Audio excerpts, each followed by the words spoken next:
একটা ছোট্ট বিষয় আপনাদের কাছে শেয়ার করি। ক্লাসে ফার্স্ট সেকেন্ড থার্ড এই ধরনের স্কোর যারা করে আমরা খেয়াল করে দেখব যে তারা ডে ওয়ান থেকে পড়াশুনো করে, মানে নতুন কোনো ক্লাসে ওঠার সময় তারা প্রথম দিন থেকে পড়াশোনাটা স্টার্ট করে দেয় এবং একটা কনসিস্টেন্সি থাকে। সেখানে কিন্তু কিছু স্টুডেন্ট থাকে যারা বছরের প্রথম দিনটা সেরকমভাবে পড়াশুনো করে না, পরীক্ষার 3 মাস আগে পড়াশোনাটা স্টার্ট করে এবং দেখা যায় তারাও পাস করে। তারা পাস করে কিন্তু ভালো স্কোর করতে পারে না, ফার্স্ট সেকেন্ড থার্ড হতে পারে না, পাসটা করে যায়।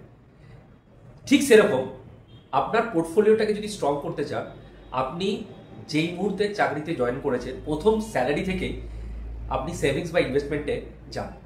কারণ হচ্ছে সেভিংস বা ইনভেস্টমেন্ট এটা যদি আপনি ডে ওয়ান থেকে না করেন, পরে গিয়ে দেখা যাবে আপনার পোর্টফোলিওটা উইক হয়ে গেছে।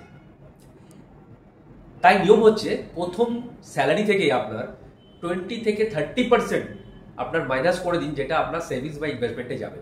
তারপরে বাকি পোর্শনটা আপনি খরচা করুন।